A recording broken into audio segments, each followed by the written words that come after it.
Guys, എൻ്റെ ഒരു പുതിയ വീഡിയോയിലേക്ക് സ്വാഗതം കേട്ടോ. വേറെ ഒന്നല്ല, എനിക്ക് ATM കാർഡില്ല, അത് വേറെ കാര്യം. അല്ല, പൈസ ഒക്കെ അത്യാവശ്യം ഉണ്ടെങ്കിൽ ആരെങ്കിലും ഗൂഗിൾ പേ ചോദിക്കുകയാണെങ്കിൽ, അല്ലെങ്കിൽ ക്യാഷ് ഡെപ്പോസിറ്റിംഗ് മെഷീൻ ഇപ്പോൾ എല്ലായിടത്തും ഉണ്ടല്ലോ. അപ്പോൾ നമ്മുടെ ചെല്ലാനത്തും അതുപോലെ തന്നെ ഒരു മെഷീൻ വന്നിട്ടുണ്ട്. പക്ഷേ എനിക്ക് ഇത്ര നാളായിട്ട് എനിക്ക് എൻ്റെ അത് ക്യാഷ് എങ്ങനെ ഡെപ്പോസിറ്റ് ചെയ്യുന്നത് എനിക്ക് അറിയാൻ പാടില്ല. അപ്പോൾ ഞാനിപ്പോൾ ഡെൻസനൊക്കെ ഉണ്ട്. അപ്പോൾ ഡെൻസൺ കണ്ടപ്പോൾ ഡെൻസനെ ചോദിച്ചു എങ്ങനെയാണ്. അപ്പോൾ ഡെൻസൺ അറിയാമെന്ന് പറഞ്ഞു. അപ്പോൾ എന്നെപ്പോലെ ഇത് ക്യാഷ് ഡെപ്പോസിറ്റ് ചെയ്യാൻ അറിയാൻ പാടില്ലാത്ത കുറേ ആൾക്കാരുണ്ടാവുമെന്ന് എനിക്കറിയാം. എൻ്റെ പല പരിചയമുള്ള കൂട്ടുകാർക്കും അറിയാൻ പാടില്ല. അപ്പം ഞാനത് ഡെൻസനോട് ചോദിച്ച് മനസ്സിലാക്കുകയാണ്. അപ്പോൾ അതൊരു വീഡിയോ ഇട്ട അറിയാൻ പാടുന്ന ആൾക്കാർക്ക് ഉപകാരമാവുമെന്ന് വിചാരിക്കുന്നു. അപ്പോൾ ആഗ്രഹമുള്ള ആൾക്കാരൊന്ന് സ്കിപ്പ് ചെയ്യാതെ ഇതേ കാണണം.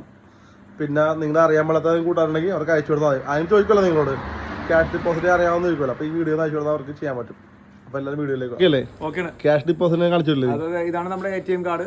ATM കാർഡ് എടുക്കുക. ATM കാർഡിന്റെ ഈ ബ്ലാക്ക് വശമില്ലേ, ഈ വശം നോക്കുക. അതൊക്കെ എല്ലാവർക്കും അറിയാം.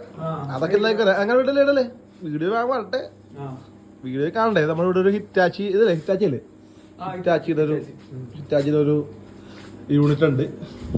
24 മണിക്കൂറും പ്രവർത്തിക്കുന്നതാണ് നമ്മുടെ ATM കാർഡ്. ATM കാർഡിനൊക്കെ എല്ലാവർക്കും അറിയാം. അപ്പൊ ഇതിലേക്ക് നമ്മള് കാർഡ് ഇടുന്നു.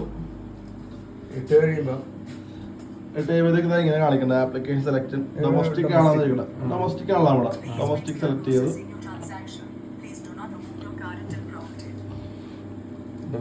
എന്താണ് പറയുന്നത്? Card will release after transaction ആണെന്നുള്ളത് അല്ലേ? നിങ്ങളുടെ മലയാളം സെലക്ട് ചെയ്തു. നിങ്ങളുടെ പിൻ നമ്പർ അടിക്കുന്നത് കാണിക്കാൻ പറ്റില്ല. 4x തുടരുക. ആയില്ല, തുടർന്ന്.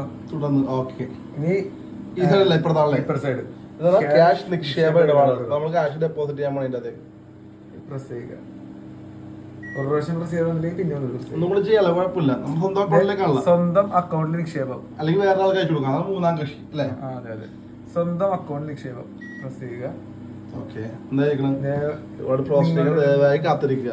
ഓക്കെ ഓക്കെ ഓക്കെ, കാത്തിരിക്കണം. പേര് വന്നതാ. ഓക്കെ, ജോസഫ് ടെൻസൺ പ്രൊസീഡ് കൊടുത്തു. ഇനി എന്താ സ്വീകാര്യമായ നോട്ട് വിഭാഗം. 100 രൂപ ഇടാം, 200 രൂപ ഇടാം, 500 രൂപ ഇടാം. അപ്പൊ ഇത് ഓപ്പൺ ആയി വന്നല്ലേ? ഞാൻ 100 രൂപ ഇടാൻ കേട്ടോ. 100 രൂപ ഇങ്ങനെ തന്നെ വെക്കണം. അങ്ങനെയൊന്നുമില്ല, എങ്ങനെയാണെങ്കിലും വെച്ചാൽ 100 രൂപ. എങ്ങനെ വെച്ചാൽ ഇവിടെ വെച്ചാൽ 100 രൂപ വെക്കണമെന്നേ ഉള്ളൂ. അവിടെ 100ന്റെ അവിടെ കൊണ്ടുചെന്ന് പ്രസ് ചെയ്യുക. പടഞ്ഞ്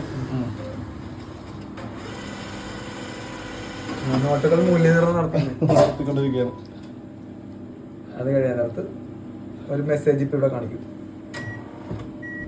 അയ്യോ, നിങ്ങളുടെ പണം തിരികെ വന്നിരിക്കുന്നു. ക്യാഷ് ഡെപ്പോസിറ്റിന് പാനൽ സ്വീകരിക്കുക. ക്യാഷ് പിന്നിലേക്ക് പ്രവർത്തനരഹിതമാക്കിയതായിരിക്കും. മടങ്ങിയ നിരസിച്ച കറൻസി ബാധ്യസ്ഥരല്ല എന്ന് കാണിച്ച് കുഴപ്പമില്ല. അപ്പൊ ഒന്നും ട്രൈ ചെയ്ത് നോക്കാം. ഒന്നും കൂടി ചോക്ക് വെച്ച് ഞാൻ നോട്ട് വെച്ചതിന്റെ എന്തെങ്കിലും മിസ്റ്റേക്ക് ആണോ? ഇല്ലല്ല.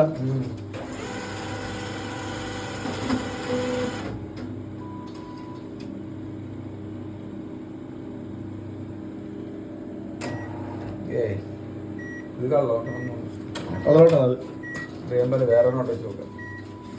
വേറെ നോട്ട് ചോക്ക്.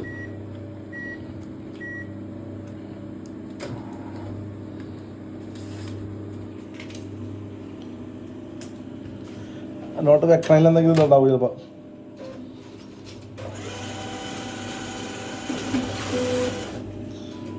കീറി കളഞ്ഞ നോട്ട്. അത് ഒരു പറഞ്ഞു കീറുന്ന സൗണ്ടാണല്ലോ കേട്ടത്. സക്സസ്. 100 രൂപയാണ് നിങ്ങൾ അയച്ചിരിക്കുന്നത്. സ്ഥിരീകരിക്കുക. സ്ഥിരീകരിച്ചിരിക്കുന്നു നിങ്ങളുടെ ഇടപാട്.